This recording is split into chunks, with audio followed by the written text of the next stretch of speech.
Welcome back. It's art time, class. Today I'm joined by Buddy the Bird, and we're going to show you how to make a sweet card, heart shape message that you can open up and write a message in. A little origami project. To start, you're going to need a piece of paper. Here I have an 8.5 by 11 sheet of copy paper, but you can use whatever type of paper you want. I actually recommend using wrapping paper that is white on one side and colorful or has a nice print on the other, especially if it's to someone who likes flowers or likes a certain color or a certain design. Find that design in wrapping paper and use that wrapping paper for your origami. Okay, little secret there, little cheap origami paper secret. So you're actually going to make a strip for this. You're going to need a rectangular strip of paper. Now the strip, it's totally up to you if you want to use just cut somewhere around here or cut somewhere around here. You can have it longer or wider. It's really up to you. The height of the strip, so that's this height of the strip here is going to be this height here on your heart. So this strip of paper is left over from making square paper for or other origami activities. And this strip is really great use. Let me show you how to do that.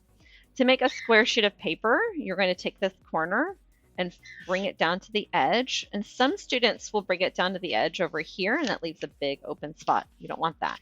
You want this to be at a point.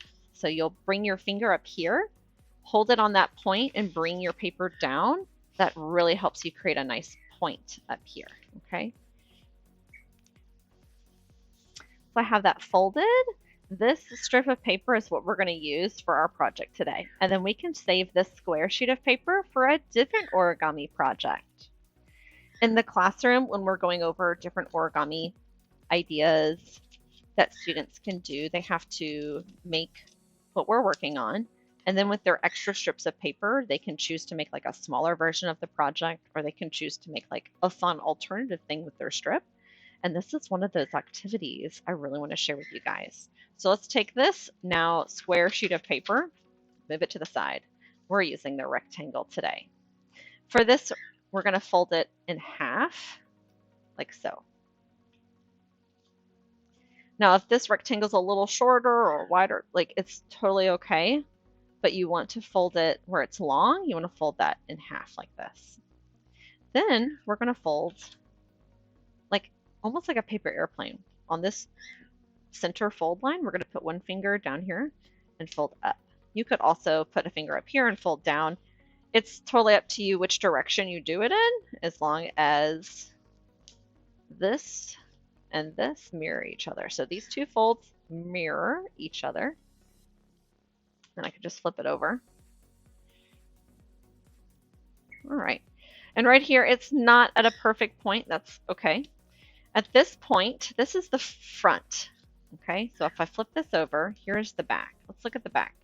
I've got some folds. Got some folds to do. Let's do them. We want to start at the center, these two right up here. This guy is going to be folded down. Now, I said it doesn't matter how long this comes out, because you can cut it if you want it shorter. You can also fold this over. So this extra part right here is just folding over. So it's okay if it's long, or if it's a different shape than your neighbor's. It doesn't need to be the same shape rectangle. As long as you've got a rectangle that's long, this will work. So as you can see, I'm mirroring my folds. So I do one fold or two folds on this side, and I'm going to do one or two folds on this side. So here I have the first part, and already it's looking like a heart. This looks great. You could leave it at this and start decorating it. In fact, a first grader or a kindergartner, this might be where I stop the student, especially if they're struggling. This is awesome. Let's celebrate this. But if you want to do the rounding edges, let's round those edges.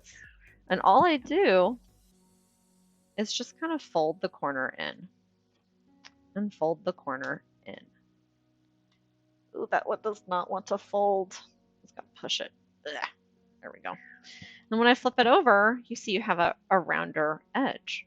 And if you want to keep folding those corners, go for it. I only did this one and that one. Let's do it again. Like that. And like this. Yay! I like that. Now, if I fold it like this, I can see, oh man, they're not perfectly aligned, are they? And that's okay.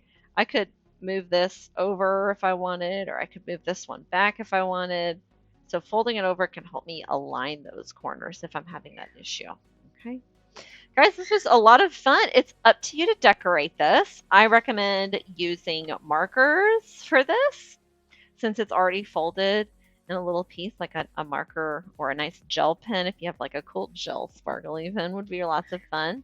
So you've got your message right here, the to and from, and then you have your secret message on the inside. So mine says, to Mom from Art Time. Mom, you are the best. Yay. And then I decorated it because my mom likes flowers and she likes this color blue. Yay. And I know she's going to really appreciate that I took my time writing and made a cute message for her. Till next time, guys, keep being creative. Sure, send me a picture of this. So cute.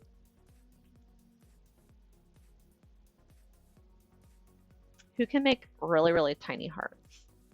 One year I had students who had like their strip of paper wasn't like this big. It was like this big. It was like the size of my pinky nails. And they were making little bitty hearts. Oh my gosh, it was so adorable. Because once someone gets fast at this, like you're gonna be able to do little bitty hearts. Ooh, let's burn that one down right there. Burn that one down. And look, little bitty hearts. How small can you make your little hearts?